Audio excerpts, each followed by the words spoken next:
helicopter's rotors cut through the evening air as Dom guided Vanessa and Sophia into the craft. His phone buzzed with a message from Quinn, situation in Dubai. Client compromised. Need your assessment. But Dom's focus never wavered. The world outside was full of threats, but right now, what mattered was keeping his family safe. The past few days had been full of betrayals and chaos, but for Caleb, there was only one reason to keep moving forward: Mason. He had made his choices for his son, even if it meant stepping into the darkness where moral lines were blurred. As the helicopter ascended, Dom's gaze flicked to Vanessa. Her face was drained of color, her arms clutching Sophia tightly. The past couldn't be undone, but Dom knew this. He still had a say in what came next. This wasn't about forgiveness. This was about survival. And Dom had learned the hard way that survival often came at the cost of everything you thought you knew about yourself. But for Leo, for his family, he was willing to face whatever came next. Thank you all so much for following along with this journey. Your support, your insights, and your engagement truly mean the world to me. Writing this story has been as much about understanding the complexities of characters as it has been about exploring the human side of struggle, resilience, and the decisions that define us. Now, it's time to dig deeper. There's so much more to uncover about the characters' motives, their pasts, and the paths they choose to take. Whether you've been captivated by the action or have found yourself reflecting on the decisions made, I invite you to join me as we continue this journey. I want to hear from you, your thoughts, your theories, and what you've taken away from the twists and turns. Let's keep this conversation going and see where this story takes us. We've only just scratched the surface, and the best is yet to come. Thank you again for your time and your energy. Let's dive in and uncover what's next. By the age of 45, Caleb had built a successful career, but nothing compared to the significance of his family. After years of serving in law enforcement and private security, he had founded Ironclad Risk Solutions, a firm dedicated to safeguarding the world's most influential figures.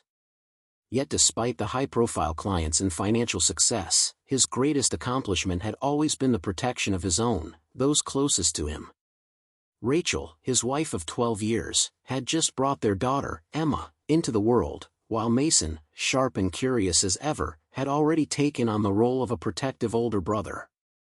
Caleb could see the bond forming already. "She'll understand when she's older," he said, ruffling Mason's hair, his heart swelling with love for his children. "Yep. I made Mom a card, and I brought that panda plushie for Emma," Mason beamed, tucking the gift inside. The car ride was a blur of Mason's excited rambling about being a big brother. Caleb, running on caffeine and adrenaline after long nights at the hospital, just nodded along. "Dad, what's it feel like? Having 2 kids now?" Mason asked thoughtfully. Caleb glanced back. "It means my heart's twice as full, and I've got double the responsibility." As they approached room 312, Caleb's phone vibrated, a security breach update. He shoved it into his pocket, eyes on Mason, who had suddenly frozen in place at the doorway. "Mason?" Caleb called, stepping forward. Mason turned, face pale. He quietly closed the door behind him. "Dad," Mason whispered urgently, gripping his hand, "we need to hide.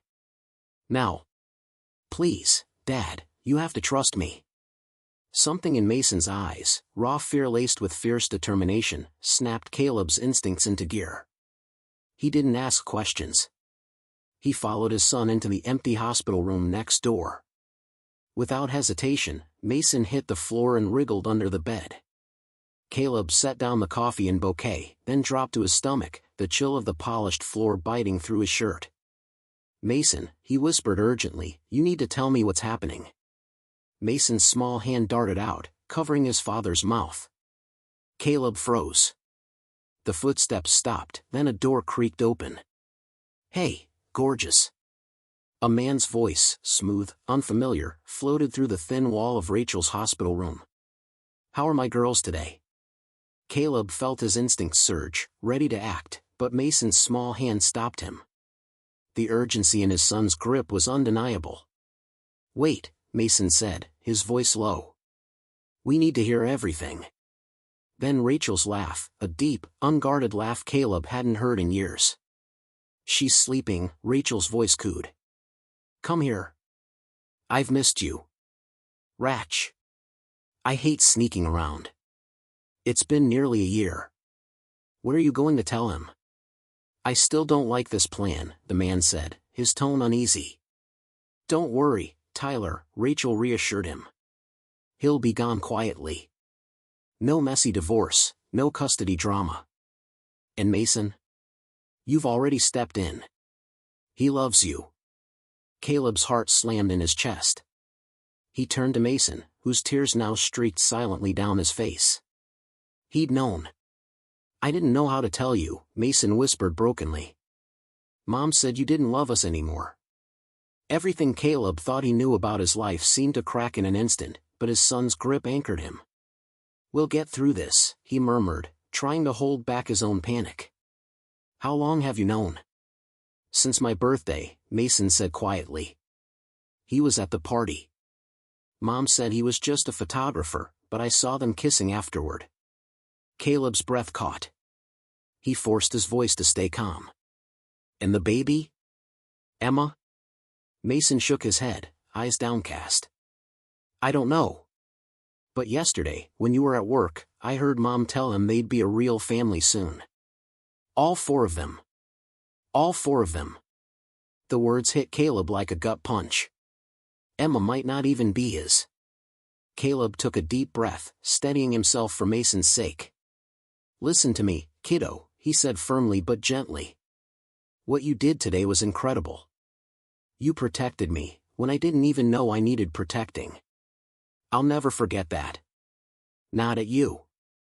Never at you," Caleb promised, wrapping his arm around his son's shoulders. "But we're going to leave quietly now, and we'll figure this out. Together." Mason nodded bravely. "Okay, Dad." As they slipped out of the hospital, Caleb's mind was already working overtime.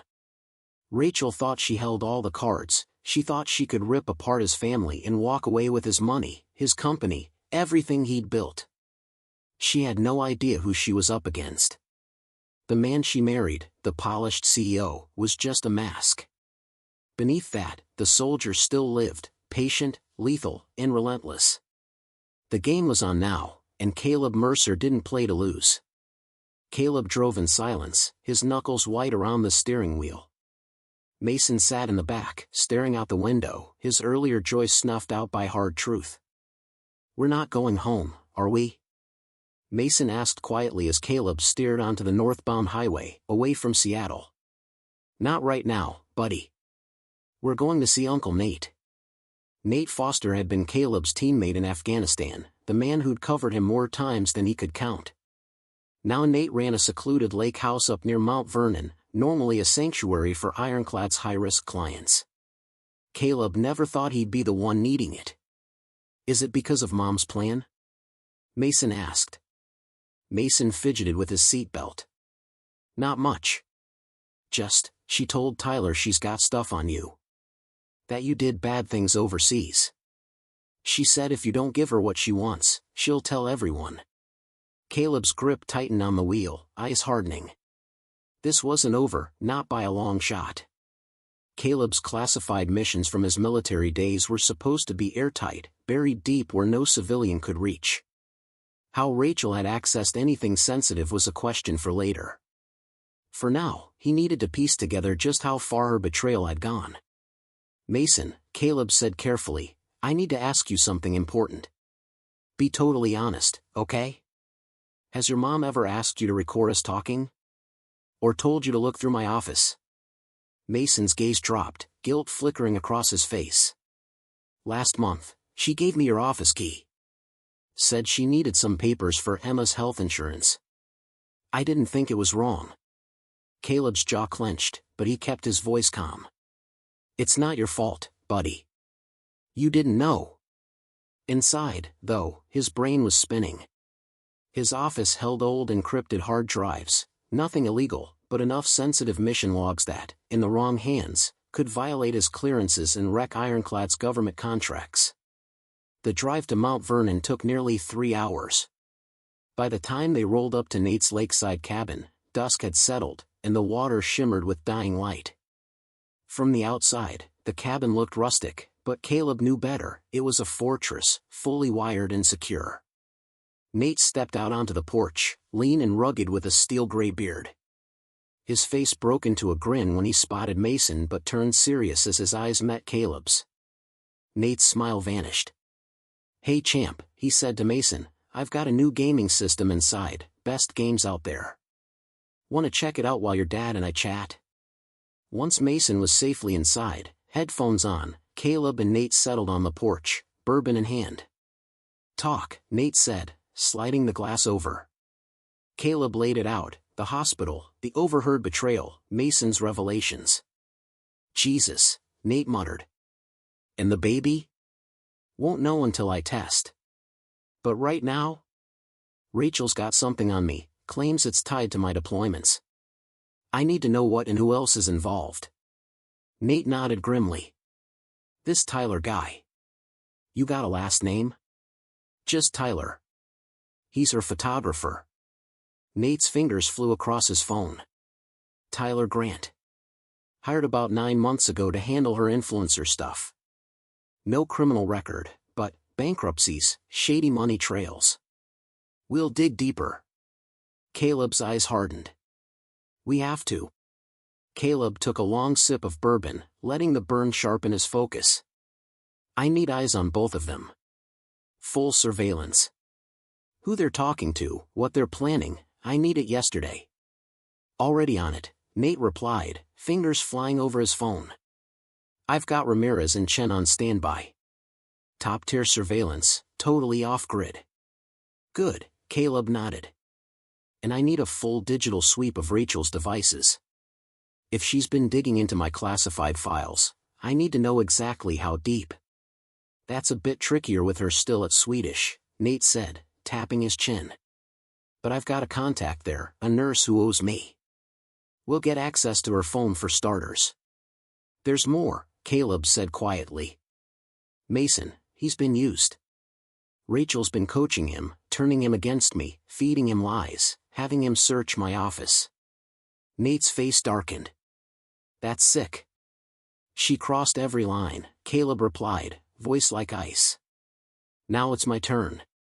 Inside, Mason had dozed off on the couch, controller still clutched in his hands. Caleb gently covered him with a blanket, studying his sleeping face. Mason had Rachel's soft features, but the set of his jaw, that was pure Caleb. His phone buzzed, a message from the hospital. Rachel was asking for him.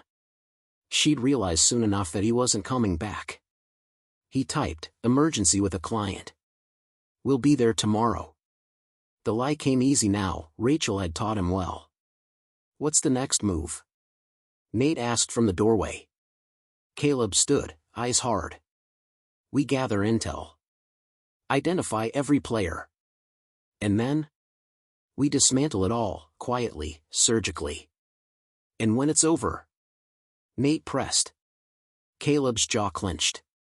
"She'll learn exactly who she's messing with."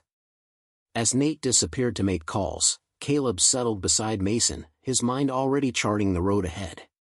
Tyler Grant was 35, a freelance photographer who'd carved out a niche shooting for regional fashion brands before pivoting to the more lucrative world of social media influencers.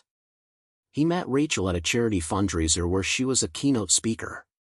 Within weeks, he was managing all her branding shoots. 2 months later, according to hotel records Nate's team had pulled, they were involved romantically. "Financials?" Caleb asked during a secure video briefing. Ramirez appeared on screen. He was flat broke before he linked up with Rachel. Since then? Regular cash deposits into his account, 5 to 10 grand each time. Source? Caleb pressed. "Still digging, but I'd bet my badge it's your accounts." Rachel's personal spending jumped by almost the same amount over the last 6 months. Caleb's jaw tightened. The money was secondary. He needed the full picture. What about her digital activity? Chen, the cyber expert, took over. She's active. 3 different email accounts. One's encrypted end-to-end. Heavy contact with a law firm, high-profile divorce specialists. Chin paused, eyes narrowing. And here's the kicker, emails to Maxwell Bryce, ex-DIA analyst. Caleb's blood ran cold. Bryce? Confirmed? Yep. Dishonorably discharged 2 years ago. He's been freelancing ever since, mostly corporate espionage. It was clicking into place. Bryce would have access to sensitive files, maybe even mission reports from Caleb's Special Forces days. Any face-to-face contact between them? Chin nodded grimly.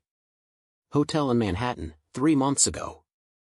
She told you it was a wellness retreat, according to your calendar. Caleb exhaled slowly. And the baby? Ramirez's tone softened. Hospital records show Rachel requested amniocentesis. DNA results were delivered directly to her. No paternity listed. Caleb's face was stone. Her current status? She was discharged yesterday. She's back at your place, with the baby. And Tyler. She's been calling non-stop, Chin reported, but as you instructed, we rerouted all incoming to make it look like you're in Dubai on a high-priority client case. Caleb turned toward the window, watching Mason out by the lake, skipping stones with Nate. His son had stayed quiet but impressively steady, asking few questions yet observing everything with sharp eyes. Caleb had explained simply, they needed to be away from home for a while. Mason had just nodded and asked if he could grab a few of his favorite books from Nate's cabin library. Any other players identified? Caleb asked, facing the screens again. Chin clicked up a document. Lauren's husband? Senior partner at Blackstone and Gray. Caleb's eyes narrowed. That's the firm that handled my business contracts. He'd have inside access to ironclad structure, client lists, valuations. Exactly, Chin confirmed. And Lauren's been staying at your guest house all week, officially to help out with the new baby. Caleb's phone buzzed. Unknown number. He glanced down. I know what you're doing. We need to talk. For Mason's sake. Tyler. It had to be. We've got contact, Caleb said, holding up the message. Could be a setup, Nate cautioned, walking back in. Rachel might be using him to track you. Or he's losing his nerve, Caleb countered. Either way, it's a shot we take. The plan crystallized. Set it up, Caleb ordered. Public place, eyes everywhere. I want to see what he says when Rachel isn't pulling the strings. For hours later, Caleb sat alone in a booth at a roadside diner just south of Mount Vernon. The spot had been chosen carefully, public, but off the beaten path. Ramirez lounged at the counter in a trucker cap, nursing coffee.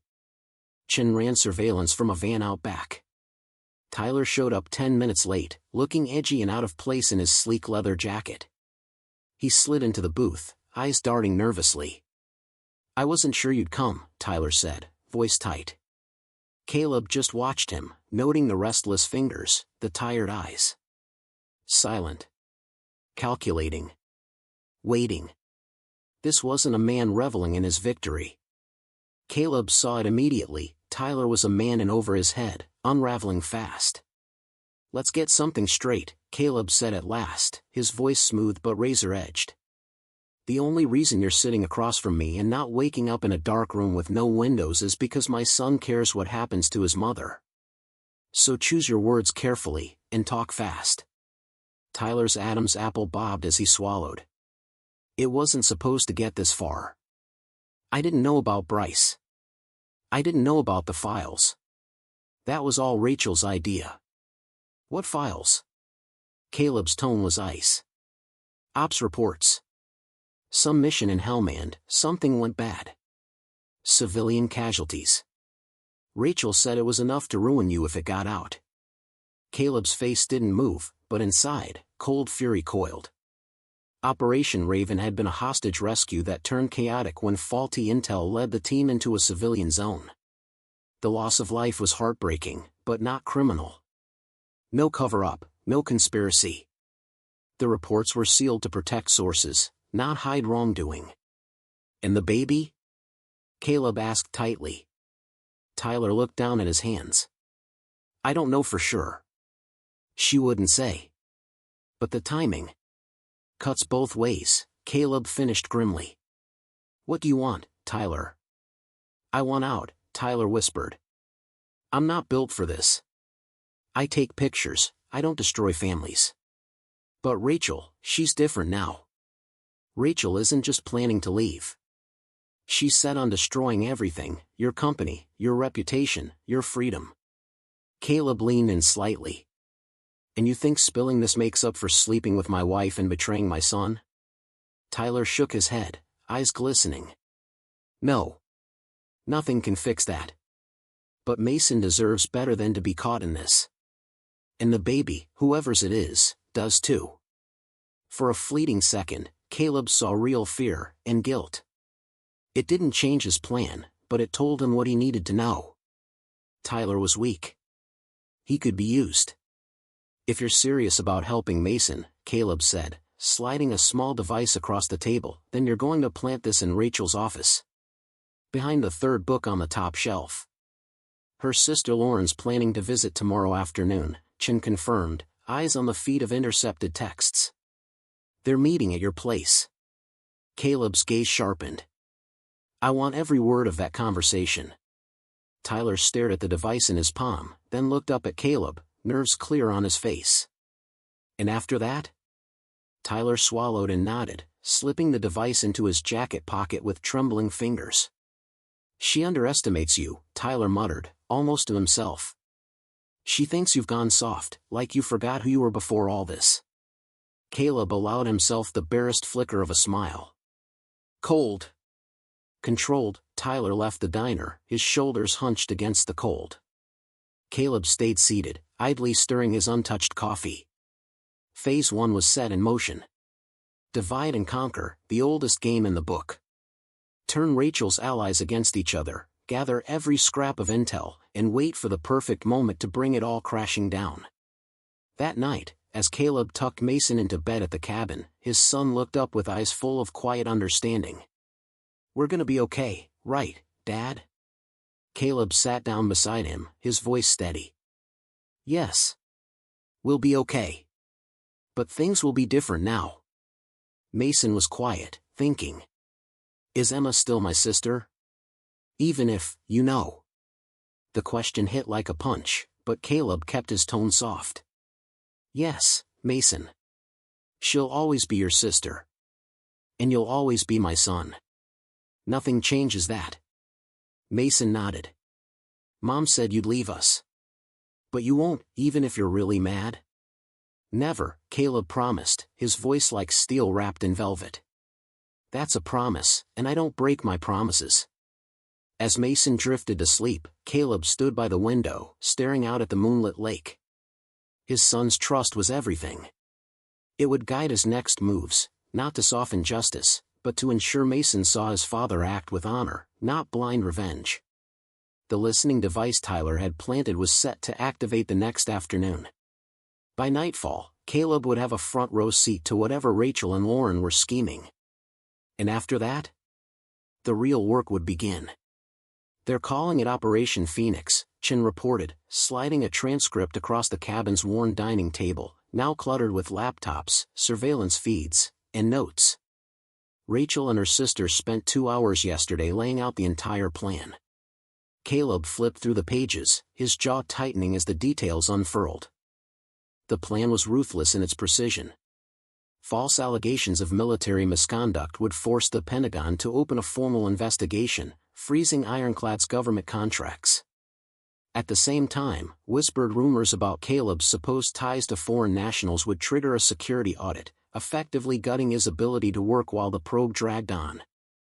With Ironclad weakened and hemorrhaging clients, Rachel would file for divorce, citing emotional abuse and endangerment. The security investigation would paint Caleb as unstable, a perfect setup for a custody battle. Falsified psychological reports, arranged through Lauren's husband's law firm, would portray him as unfit, using his military background against him. Every step calculated, Caleb murmured, eyes scanning faster. This isn't just Rachel having an affair. Nope, Nate agreed. This is surgical. And Rachel? She's not pulling the strings. Caleb's eyes hardened. It's Lauren. The transcript laid it bare, Lauren orchestrating everything, introducing Rachel to Bryce, advising her on which accounts to siphon, and coaching her on how to manipulate Caleb's vulnerabilities. But why? Ramirez asked. What's Lauren really after? Caleb turned to the last page, where Rachel had asked that exact question. Lauren's answer was crystal clear. Quinn Mercer will regret what he did to my husband's career. Taking down his precious ironclad, and his family, is just the start. When we're done, he'll have nothing but dust and regrets. Quinn Mercer, Caleb said flatly. My father. Ironclad's silent partner. 5 years ago, Lauren's husband's hedge fund tried to buy out one of my dad's companies. Quinn blocked the deal, and Thomas Whitman got forced out. That deal would have made him millions. Caleb stood, crossing to the wall where they'd built a sprawling map of connections. He grabbed a marker and added a new name at the top, Thomas Whitman. They're just pawns, he realized aloud. This is Thomas, using his wife's sister to get at my father, through me. Collateral damage, Ramirez muttered grimly. No, Caleb corrected, voice hard as steel. In this game, there's no collateral damage. Every single one of them made a choice. Now, they face the consequences. He turned to his team, strategy already taking shape in his mind. We need to accelerate. Rachel expects me home from my so-called business trip tomorrow. She's going to push for the next phase fast. What's our move? Chin asked. We turn their own playbook against them, Caleb said.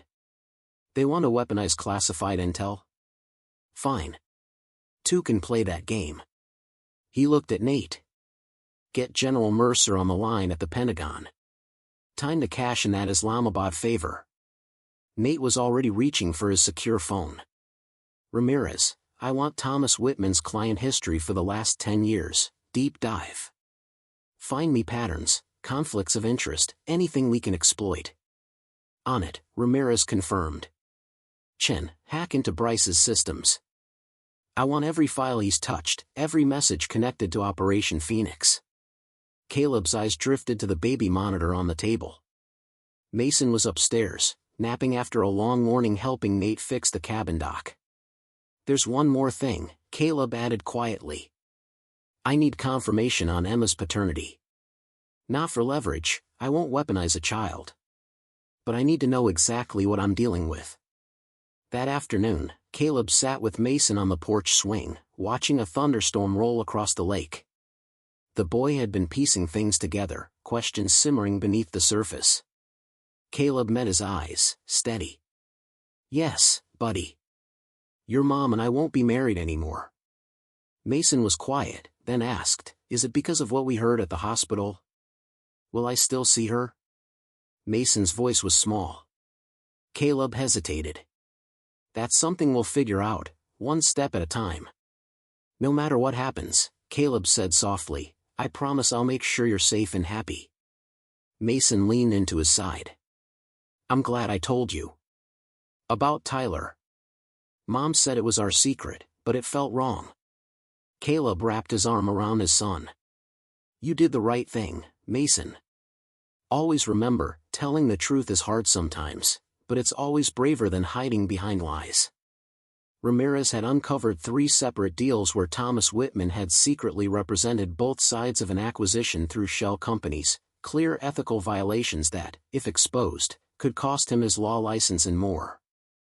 And Chin had not only retrieved everything Bryce had accessed but also planted a digital breadcrumb trail implicating him in the illegal sale of classified information to corporate rivals, a trail federal investigators would be following within days. No one asked the question out loud, but it hung in the air as they reviewed the plan. What about Rachel? Caleb answered without being prompted. She made her choices. She used Mason as a pawn. She threatened my freedom and reputation. She aligned herself with people willing to destroy lives out of spite and greed. So, she goes down with them, Nate said grimly. She faces the consequences, Caleb corrected quietly. Just like the rest. Near midnight, the DNA results for Emma arrived. Alone, Caleb opened the email, steeling himself. The clinical wording was clear, 0% probability of paternity. He shut the laptop, strangely calm. The last uncertainty was gone. Tomorrow, he'd return home, all smiles and reassurances, mask on, plan in motion. But first, one more call. He dialed a number he hadn't used in years. Beckett Security Solutions, a woman's voice answered. I need Adelaide Beckett, Caleb said. Tell her it's Caleb Mercer. I'm calling in my marker from Dubai. Adelaide Beckett, Caleb's first client, and Thomas Whitman's ex-wife, had waited years for her revenge. Her laughter crackled through the line. I've been waiting for this call. Consider it done, Adelaide said, her voice edged with satisfaction. Caleb ended the call and stepped quietly into Mason's room. His son was fast asleep, breathing softly under the blanket. Caleb lingered for a moment, watching him. Caleb's return to the Mercer home in Seattle was a masterclass in controlled deception. He arrived with carefully chosen gifts, a cashmere shawl for Rachel, an engraved silver rattle for Emma, and a lacquered box of exotic sweets, allegedly from Dubai. His smile was warm, his embrace effortless as he kissed Rachel's cheek.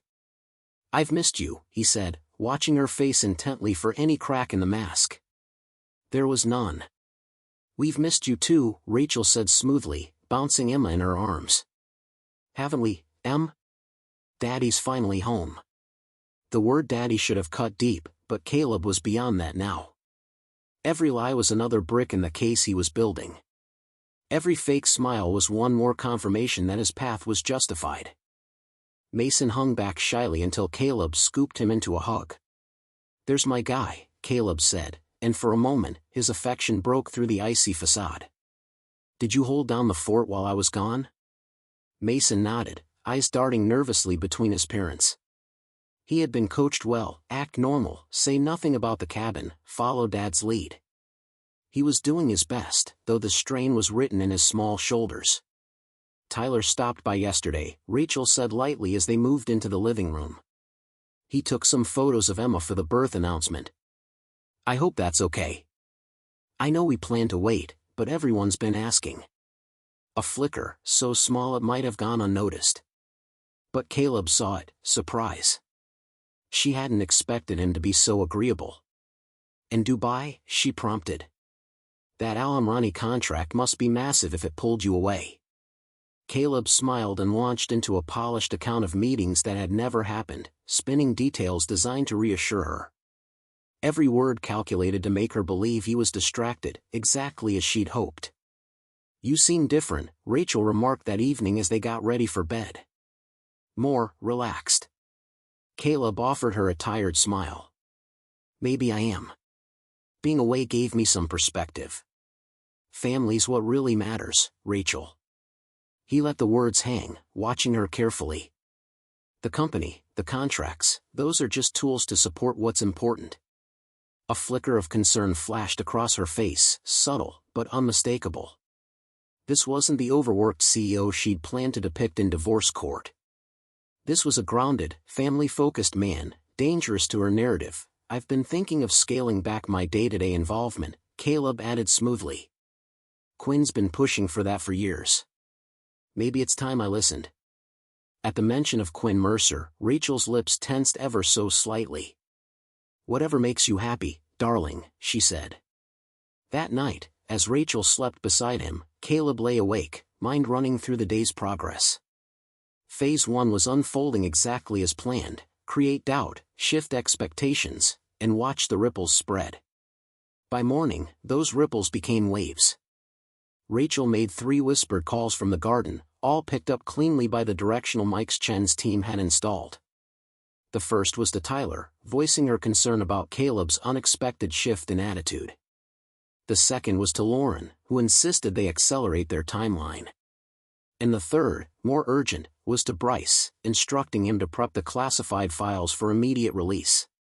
By noon, Caleb's counterstrike went live.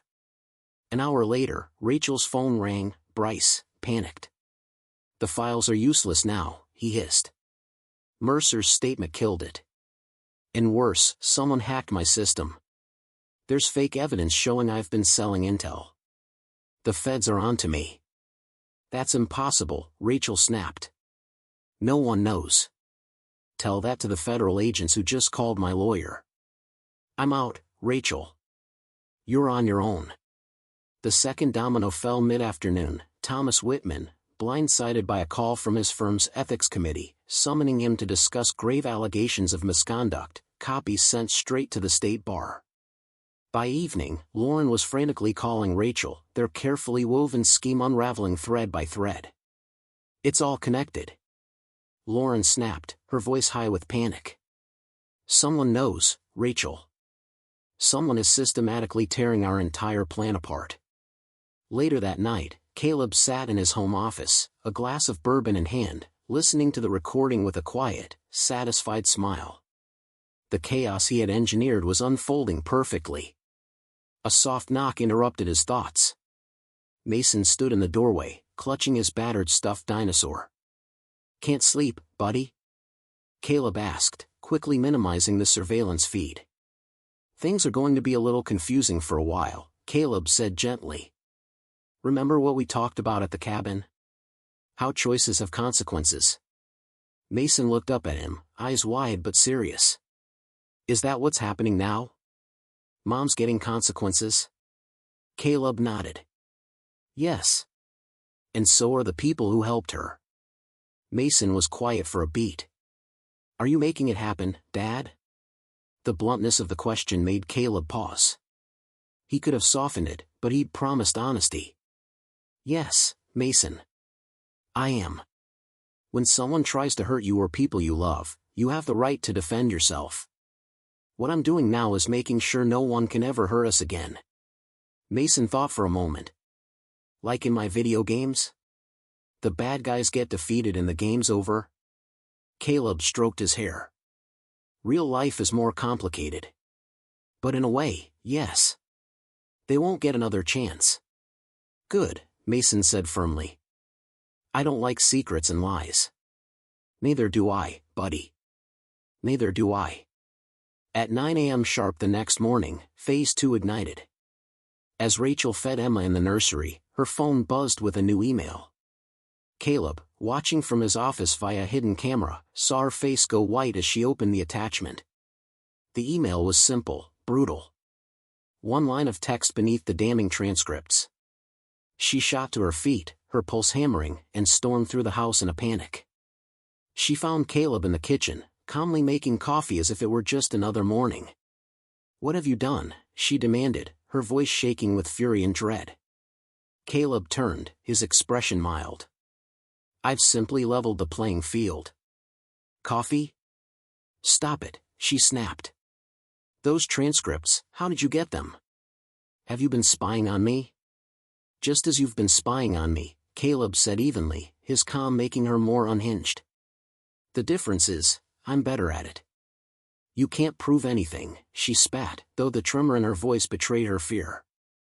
"Can I?" Caleb placed his coffee cup down and leaned back against the counter, eyes sharp. "Maxwell Bryce is under federal investigation for selling classified intel. Thomas Whitman is facing disbarment for ethical misconduct. Tyler's financials show regular deposits, from our joint account. Deposits you authorized, without my knowledge." He let that sink in. "And then there's Emma's paternity." Rachel's face drained of all color. "No." What do you want?" she whispered. "Terms," Caleb said crisply. "You'll sign the divorce papers my attorney is drafting. You'll renounce all claims to Ironclad Security and its assets. You'll move out of this house by week's end. And Mason," she asked hoarsely. "You'll have supervised visitation, subject to review after 1 year. Whether that expands or ends? Depends on your behavior." "You can't take my son," she snapped, defiance flickering. "I already have," Caleb said coldly. "The moment you used him as a pawn, you lost the right to call yourself his mother." The only reason you're getting visitation is because Mason still cares, though God knows why. Rachel's tears streamed down. And Emma? Tyler's her father. I assume you'll handle that. Rachel looked up suddenly, suspicion flashing through her. Tyler?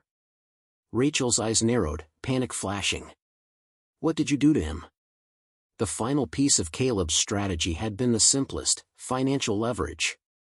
Tyler, always driven by money and status, had folded instantly when confronted with undeniable proof of his involvement: fraud, conspiracy, and an offer he couldn't refuse: immunity, a generous consulting fee, and a clean exit if he cooperated fully. This isn't over, Rachel hissed, but her voice lacked conviction. Rachel stormed out of the kitchen, and Caleb turned back to his coffee, satisfaction burning warmer than the cup in his hand. Phase 2, complete. The enemy shattered, their alliances broken, their resources scattered. Phase 3 would begin tomorrow, rebuilding what mattered, discarding what didn't, and ensuring that every betrayer grasped the full weight of their failure. In war, victory was measured by ground gained or enemies eliminated. In Caleb's world, victory meant his son's security, his legacy intact, and the utter dismantling of those who dared threaten what was his. By those standards, he'd already won. What remained was making sure no one ever forgot. The next 48 hours unfolded like a flawlessly executed operation. Caleb had contingency plans for every reaction Rachel and her accomplices might throw his way. What he hadn't expected was how quickly they collapsed. Thomas Whitman fell first. Faced with ironclad proof, painstakingly collected by Adelaide Beckett, of ethical breaches during his career, Thomas resigned from his law firm before the ethics committee could convene. By noon, he'd vanished, boarding a private jet to parts unknown, leaving Lauren to fend for herself. Rachel's voice, brittle but sharp, came through. We stick to the plan. Caleb's boxed us in for now, but we've still got leverage. Mason adores Tyler, we can use that in court. In his study, Caleb listened, a grim smile tugging at his lips. Rachel still didn't see it, the game was already lost. Every move she thought she had left, anticipated, countered, neutralized. Next up, Tyler Grant's final extraction from the board. Tyler arrived at the Mercer home that evening, supposedly to check on Rachel after her confrontation with Caleb. In reality, he was there to complete the final step of his agreement with Caleb. The conversation, captured in full by the home's surveillance system, was short and devastating. I can't do this anymore, Tyler told Rachel, his voice cracking with what sounded like genuine remorse. Caleb knows everything. He has recordings, bank records, everything. So what? Rachel hissed. We knew he'd push back. We just need to stay united in. Rachel's face twisted in fury. You spineless coward. After everything we've done, you're throwing me to the wolves for a deal? Tyler looked away, unable to hold her gaze. It's more than that. What we did, using Mason, trying to ruin Caleb's life, it was wrong. I got swept up in the idea of us being together, but, this. We built it on lies and destruction. That's not a future. Get out, Rachel said, her voice deadly calm. Get out and don't come back. Sophia is my daughter, Tyler snapped. I have rights. Rights? Rachel laughed bitterly. You think Caleb's going to let you near her after this? You're lucky if he doesn't ruin you completely, deal or no deal. From his study, Caleb watched Tyler's face shift from guilt to fear. The photographer hadn't considered that Caleb might double-cross him after getting what he wanted, a fear Caleb had deliberately left hanging, to keep Tyler compliant. After Tyler left, Rachel moved like a woman possessed, packing essentials, making frantic calls that went unanswered, until she finally collapsed onto her bed, whispering promises to Emma through the baby monitor, alternating between vows to fix everything and bitter curses at those who'd betrayed her. Caleb let her have that night. By morning, the divorce papers would arrive, along with the crushing weight of her new reality. At breakfast, Mason watched his mother warily, picking up on the tension. Why's everyone so quiet? He finally asked, looking between them. Rachel forced a smile that looked more like a grimace. Mom and Dad just have some things to figure out, sweetie. Is it about the divorce? Mason asked bluntly. Rachel's head snapped up, her eyes full of accusation. You told him? I told him the truth, Caleb replied evenly. Something you might try sometime. Caleb glanced at Mason. Buddy, go finish getting ready for school. I'll be up soon to help with your project. When Mason left, Catherine laid out the divorce papers, full asset separation, supervised visitation, airtight confidentiality. Rachel's face twisted. This is robbery. You plotted his downfall, Catherine said coldly. Under the circumstances? Generous. Rachel's hand trembled as she signed. Putting your child's needs first is, Caleb said, voice steady, eyes cold. You failed on all counts. As Catherine gathered the signed papers, Caleb laid down his final terms. You have until Friday to collect your things.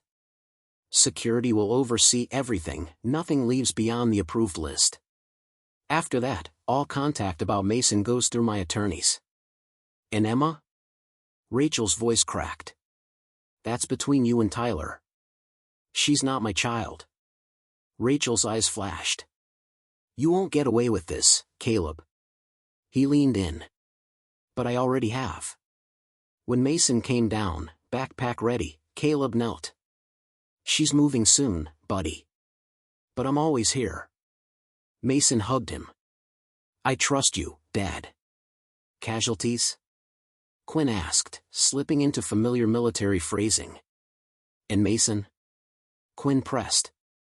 Caleb's eyes flicked to a photo on his desk, Mason at the lake house, beaming as he held up a fish he'd caught solo. He's tough. He'll be okay. And you, Caleb? How are you holding up? Caleb paused, considering. The fury that had driven him these past weeks had cooled, solidifying into something sharper, more controlled. Not satisfaction, but a deep certainty, he had protected what mattered. I'm recalibrating, he said finally. Adjusting to the new normal. After the call ended, Caleb moved through the quiet house, mentally mapping the next steps. Mason would need security, routine. Ironclad would need focus after its brush with disaster. And Caleb himself? He'd have to lock down the ruthlessness that had served him so well. In Emma's now empty nursery, he stood for a moment, acknowledging the cost, not regret, but recognition.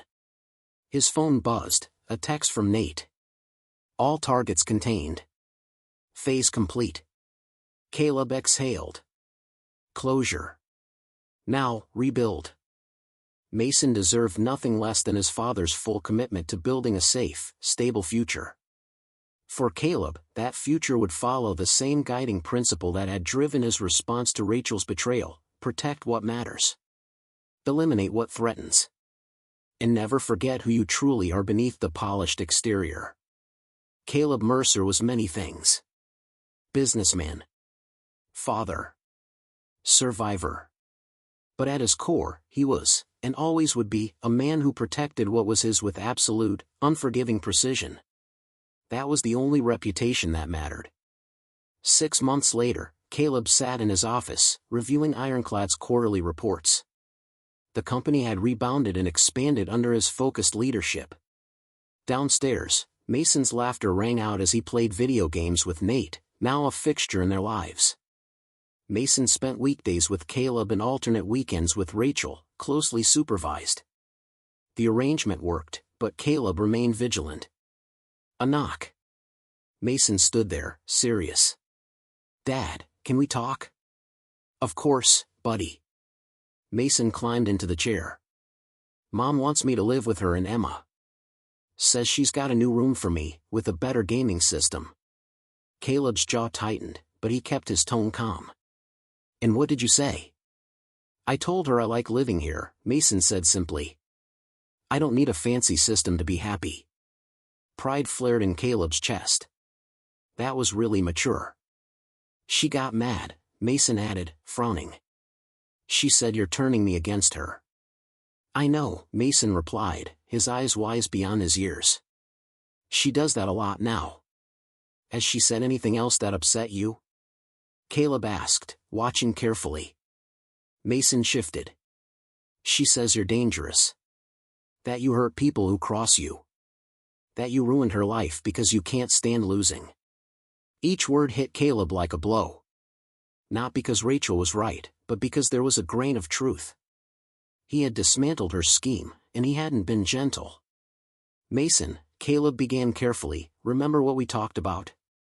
How you have a right to defend yourself. Mason nodded.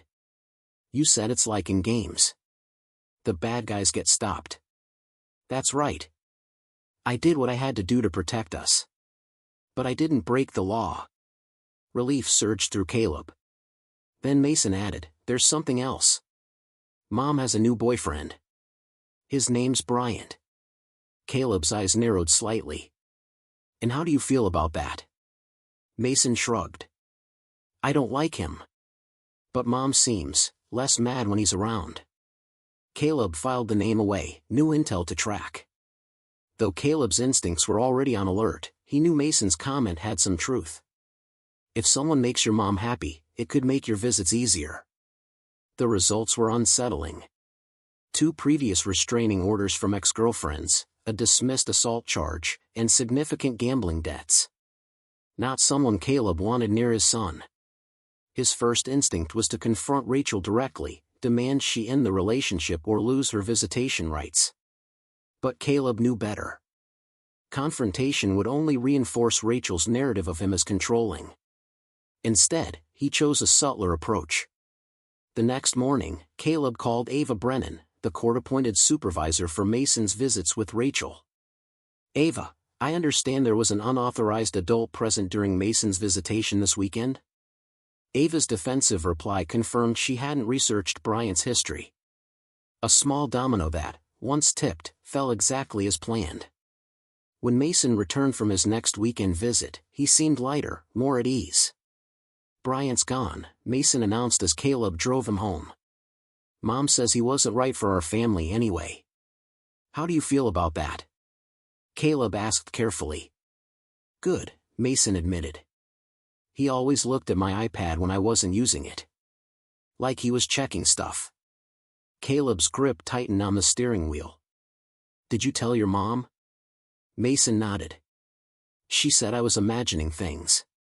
But I wasn't, Dad. I caught him twice. That evening, Caleb initiated another layer of security on all their devices and accounts. If Brian had been snooping, it wasn't for Mason's games, it was for information on Caleb, Ironclad, and the divorce. Vanessa hadn't learned her lesson. She was still seeking leverage, looking for weaknesses. Rachel hadn't agreed, but she was hesitant, expressing concern about the risks, especially where Mason was concerned. Her final message to Thomas was telling. I've already lost too much. Mason is all I have left. I can't risk losing him completely. To test the theory, Caleb decided on a calculated move. The next day, he called Rachel directly. Mason says he'd like to bring Emma to his game this weekend, Caleb said casually. I thought I'd pick them up, give you a few hours to yourself. What? Rachel asked, suspicion creeping into her voice. I'm not doing this for you. I'm doing it for Mason, Caleb replied simply. Tyler's retreat from fatherhood wasn't surprising. He had always proven to be self-centered and weak. We should go, Caleb said, checking his watch. Mason needs to be at the field early for warm-ups. As they drove, Mason chattered excitedly to Emma about baseball. Caleb found himself reconsidering his approach to Rachel. If she was genuinely stepping back from Thomas Whitman's plan for Mason's sake, perhaps there was a way to handle this without resorting to legal extremes. After the game, which Mason's team lost but enjoyed anyway, Caleb returned the children to Rachel's apartment. As Mason took Emma inside to show her his old toys, Caleb and Rachel had a moment alone. Thomas contacted you, Caleb said flatly, watching her face drain of color. He wants information about Ironclad's contracts, information that would land you in federal court. Rachel's hand tightened on the doorframe. You're still watching me. I protect what's mine, Caleb replied, calm. Have you learned anything from the past year? Rachel's disbelief was clear. You'd do that? After everything? For Mason, yes. Caleb turned to leave but paused. Rachel, understand this. My forgiveness has limits. Cross me again, endanger Mason again, and there won't be another chance. I'll make what happened last time look like a gentle warning. The threat wasn't laced with anger, but with the calm certainty Caleb had always maintained. It wasn't emotion, it was simple fact. That evening, as Caleb drove home, he considered the day's events. Rachel's apparent change of heart might be genuine or another manipulation. Time would tell. But for Mason's sake, Caleb allowed the possibility of redemption. Carefully monitored, with backup plans should she revert. Caleb smiled softly. Families come in all shapes, buddy. For Mason's sake, Caleb was willing to try. But as he activated the house's security system for the night, he knew that beneath his willingness to accommodate Rachel's apparent change of heart, his vigilance remained. Protecting what was his would never waver. Never soften. That was simply who Caleb Mercer was, and who he would always be. 3 weeks after the baseball game, Caleb received an unexpected call from Quinn Mercer. His former commanding officer and business partner rarely reached out directly unless something urgent was at stake. We need to talk, Quinn said without preamble. In person. The usual place, 2 hours. Caleb arranged for Mason to spend the afternoon with Nate, his thoughts uneasy as he drove to the meeting. Quinn was already there, nursing a scotch despite the early hour. At 62, the former Special Forces colonel still carried himself with military precision, short silver hair, impeccable posture. Thomas Whitman is back, Quinn announced, his voice low. He landed in New Hampshire 3 days ago. Caleb absorbed this without reaction. Vanessa cut ties with him. Quinn narrowed his eyes. She must have found another way. $10 million in our permanent withdrawal from key markets where Thomas is trying to rebuild his business, Quinn said, his expression hardening. And a personal demand for you. Caleb's blood went cold. Full custody of Mason, transferred to Rachel? Quinn nodded. That's what I initially thought, too. But look at the last page. The final document in the folder was a surveillance photo of Rachel's apartment building. The timestamp showed it was taken just 2 days earlier. Rachel stood in a window, talking on the phone. It's not a partnership, Caleb realized. It's a threat against her too. Caleb's mind raced, running through options. The mole's our first priority. Identify and neutralize. Already in progress, Quinn replied. Protocol blackout initiated. Caleb replied simply, I protect what's mine, even the parts that have betrayed me. As Caleb left the meeting, he called Nate, instructing him to take Mason directly to the lake house safe location rather than returning home. Next, he contacted his team to establish surveillance on Rachel's apartment. Finally, he reached out to Rachel herself. We need to talk, Caleb said when she answered. It's urgent.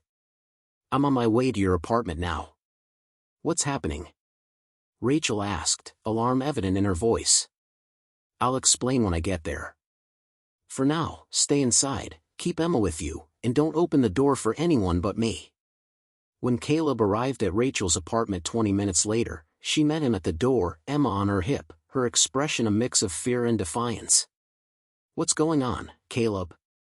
Where's Mason? Mason is safe, Caleb assured her, stepping inside and immediately scanning the apartment for vulnerabilities. The corner unit had decent security, but nothing that would stop a determined professional. A secure location? Rachel's face tightened. This is about Thomas, isn't it? Caleb studied her carefully. He's back, and he's made threats against both you and Mason. We need to move quickly, Caleb told Rachel when she returned with a small suitcase and Emma's diaper bag. Stay close to me, keep Emma covered, and move directly to the vehicle when I say so. As they descended in the elevator, Caleb stayed alert, one hand near the concealed weapon beneath his jacket, the other ready to shield Rachel and Emma if necessary. The garage was eerily quiet. Caleb scanned the dimly lit space, noticing the absence of the usual sounds of residents. "Wait," he instructed, pulling Rachel back. "Something's wrong." The lights flickered, then went out, leaving only the red emergency exit signs glowing. Back in the elevator, Caleb ordered, but before Rachel could turn, the doors slid shut, and the elevator began to ascend. Someone was controlling the building systems. Caleb guided them to cover. "Alternate exit," he muttered, reaching for his phone. "Yes," Caleb confirmed, checking his weapon. "But they'll have to come through that door, and I'll be waiting for them." Rachel's expression shifted from fear to something like determination. The question caught Caleb by surprise. The Rachel he had known, the calculating woman who'd plotted his downfall, would never have asked how to help. She would have focused only on her own survival. "If someone other than me or my team approaches you, use this," Caleb said, handing her a small canister of military-grade pepper spray. Rachel took the canister, her fingers brushing Caleb's. "I'm sorry," she said suddenly. "For everything. I know it doesn't change anything, but I need to say it." Before Caleb could respond, the roof access door crashed open. Two men in tactical gear emerged, weapons raised. Caleb moved instantly, pushing Rachel and Emma behind cover as he fired two precise shots. Emma was wailing now, frightened by the gunfire and Rachel's pain. "How bad?" Caleb demanded, reaching her side in seconds. "Just a graze," Rachel grimaced, her face pale but voice steady. "I'll be fine, Emma's not hurt." Caleb quickly examined the wound, a deep graze that needed stitches but wasn't life-threatening. He applied a field dressing from the compact medical kit he always carried, securing it tightly around Rachel's upper arm. "The helicopter's almost here," he assured her, the sound of rotors growing louder. "You'll have medical attention in minutes." The helicopter appeared over the edge of the building, ready to land. As they reached the aircraft, Caleb's phone vibrated. He answered immediately. Relief washed over Rachel's face at the mention of Mason. "And you? Are you coming with us?" Caleb's expression hardened. "I have business to attend to first. Thomas and Preston need to understand that this ends now." Fear flickered in Rachel's eyes, but not for herself. "Be careful," she said quietly, surprising him. "Mason needs you," Rachel added, surprising Caleb further. For a moment, Caleb saw a glimpse of the woman he had once believed Rachel to be, someone capable of putting their son's needs above her own. It changed nothing about their past, but it offered a glimmer of hope for a more functional future for Mason's sake. "I'll be back by morning," Caleb promised, stepping away as the helicopter lifted into the air. As the aircraft carried Rachel and Emma to safety, Caleb contacted Nate, who was waiting with a vehicle on the street below. "Meridian Hotel," Caleb instructed as he climbed into the passenger seat. "And I'll need the special equipment from the vault." It was time for Caleb to make his going dark, Caleb informed his team, then silently opened the door. The suite's entry foyer was unoccupied, soft voices drifting from the main living area around the corner. Caleb moved with practiced silence, his footsteps absorbed by the plush carpet. As he approached the corner, the voices became clearer. "Not assured by your promises, Mason," Thomas Whitman was saying, his voice carrying the same arrogant tone Caleb remembered. "Mercer neutralized your last attempt without even breaking stride." Caleb paused, assembling the pieces. Nate wasn't just working with Thomas, he was actively trying to manipulate Rachel, likely hoping to rebuild his relationship with her through shared custody of Mason and Emma. "And if she doesn't cooperate?" Thomas's voice chilled Caleb to the core. "Then we use the contingency plan. Mercer can't protect the boy if he's dealing with federal charges." Caleb's pulse quickened. "You're suggesting we target a child?" "It's not about hurting Mason," Nate argued. "It's about creating leverage. Caleb's weakness is his son. Always has been." "Mercer," Thomas wheezed, testing his restraints and finding them immovable. "I should have expected this." "Yes, you should have," Caleb agreed, his voice cold and professional, especially after their last encounter. "I would have thought you'd learn the consequences of targeting me or my family." Thomas's expression hardened. Consequences? You destroyed my career, my reputation, my financial security, all because your ex-wife couldn't keep her marriage vows. No, Caleb corrected. All because you chose to weaponize a personal matter for revenge against Quinn Mercer. You made it a business. I responded accordingly. Thomas glanced at Nate's still unconscious form. And what's your response now? Murder? In a hotel suite registered under a known alias of mine? Not very subtle for the great Caleb Mercer. Caleb smiled thinly. Who said anything about murder? I'm here to negotiate. What about him? Caleb nodded toward Nate, who was beginning to stir as the sedative wore off. He's more invested in this than I am at this point, Quinn said. His obsession with getting back into Rachel's life has clouded his judgment entirely. Caleb turned his attention to Nate as the younger man regained consciousness, confusion turning to fear as he realized his situation. Nate and I will have a separate conversation, Caleb said, his tone cold. That conversation will be considerably less pleasant than this one. As Nate fully became aware, panic set in, followed by desperate bargaining. Caleb, listen, this isn't what it looks like, Nate babbled. I was trying to gather intelligence on Thomas's plan to warn you. I was gonna call you tomorrow with everything I learned. Is that why you suggested using my son as leverage? Caleb's voice was dangerously soft. You heard that? Nate's face drained. No, I was just saying what Thomas wanted to hear. I would never actually. Stop lying, Nate. Thomas interrupted, disgusted. You suggested targeting the boy. You insisted Rachel would cooperate if motivated. At least have the dignity to own it. Wise decision, Caleb acknowledged, then turned to Nate, who was watching with growing desperation. Please, Caleb, please, Nate begged, his voice shaking. I'll sign too. I'll stay away from Rachel, from Mason, from all of you. I swear it. Caleb studied him silently, remembering how Nate had betrayed him, used his son as leverage, and plotted against Rachel. Everything in Caleb's nature called for a more permanent resolution, one that would ensure Nate could never threaten his family again. What are your terms? You will move to Portland. You'll work under my supervision, and I will monitor you continuously, Caleb explained. As Nate's team entered the suite to take custody of the two men, Caleb delivered his final warning. Remember, gentlemen, this resolution depends entirely on your compliance. Any deviation, any attempt at retaliation, and the consequences will be immediate and irreversible. Both men understood the implicit threat.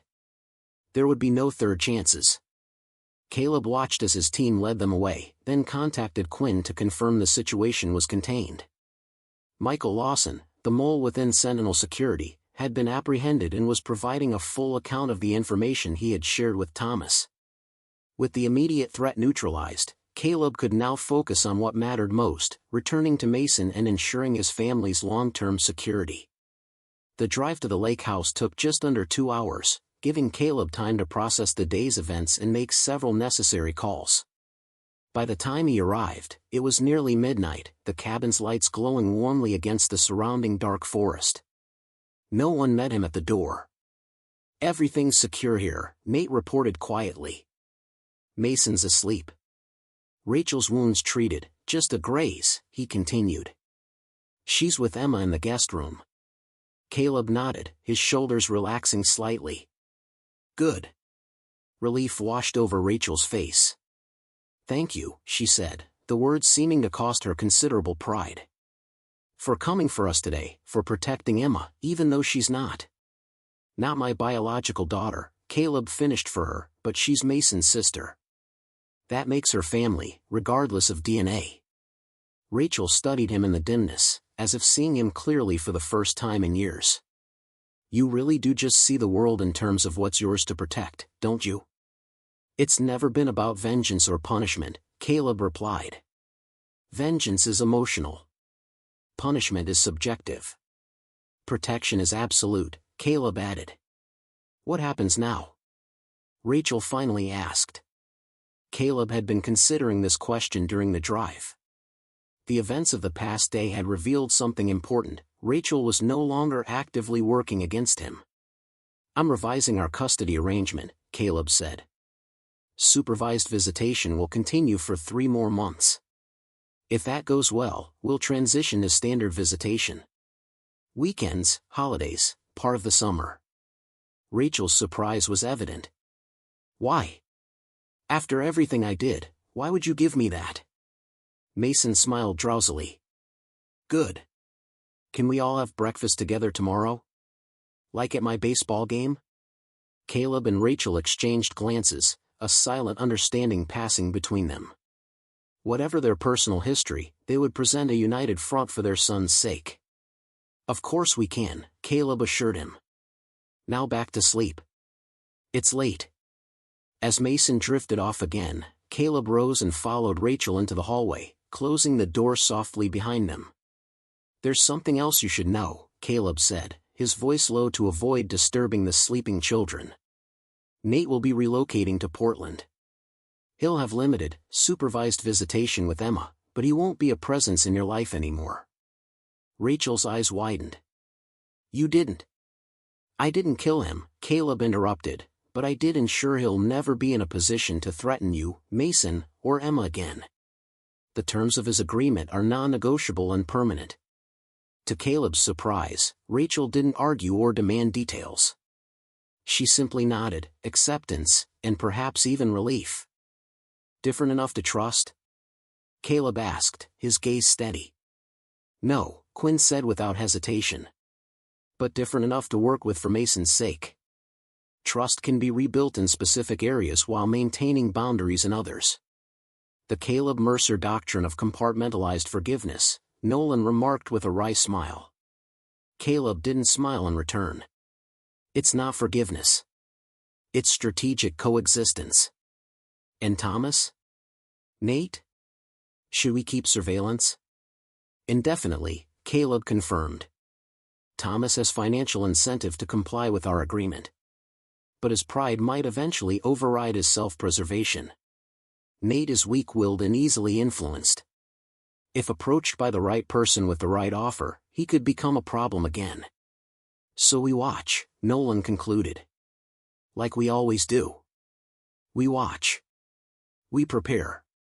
We protect," Caleb agreed, staring into the flames. "It's what we do." Later that night, after Nolan retired and the cabin had fallen silent, Caleb stood by the window overlooking the darkened lake. The events that had started with Mason's whispered warning had come full circle, ending with his family safe and his enemies neutralized. Epilogue, 1 year later. The baseball arced through the summer air. A perfect hit that sent Mason sprinting toward first base, his face alight with triumph. Caleb stood from the bleachers, applauding as his son rounded the base and headed for second. Determination in every stride. "He's getting really good," Rachel commented from her seat beside Caleb. "All that practice with Nolan is paying off." Caleb nodded, watching as Mason slid safely into second base amid cheers from his teammates. "He's dedicated. Once he sets his mind to something, he doesn't give up." "Wonder where he gets that from," Rachel remarked with a small smile. She studied him with a thoughtfulness that had become more common in their interactions. "You've changed too, you know." The old Caleb would have been halfway to the airport by now. "Not changed," Caleb corrected. "Evolved. Adapted to new priorities." But he had found a balance that allowed him to be both the protective force his instincts demanded and the present father Mason needed. That balance was his greatest achievement. More significant than his success at Sentinel. More valuable than strategic victories over those who had threatened his family. As Mason caught a fly ball with perfect form, Caleb allowed himself a rare moment of unguarded pride. Whatever came next, whatever threats emerged or challenges arose, this was what mattered. This was what he would protect, without hesitation or compromise. This was what made Caleb Mercer not just ruthless, but complete. As I stand here, watching my son, Mason, catch that fly ball, I can't help but reflect on everything that has led to this moment. The decisions, the sacrifices, the battles fought, both in the business world and in my personal life, have all brought me to this point. But the real victory isn't in the power I wield, the empire I've built, or the enemies I've dismantled. The true success lies in the balance I've found, the realization that protection, not vengeance, is what matters most. Think about your own life. What truly matters to you? What are you willing to protect at all costs? I've learned that sometimes we have to evolve to safeguard what we hold dear, but we must also be vigilant. It's not about being invincible. It's about being present, even when the world outside is full of dangers. If you find value in the choices I've made or the lessons I've learned along the way, I encourage you to support this journey. Share your thoughts with me. I want to hear about your own experiences with protecting what matters, making tough decisions, and finding a path forward. Let's keep this conversation going, share advice, and grow together. And as we move forward, remember this: we can't control everything, but we can always control how we respond. Keep your focus, stay vigilant, and never forget the people who matter most. It's not the battles we fight that define us, it's how we protect what we love.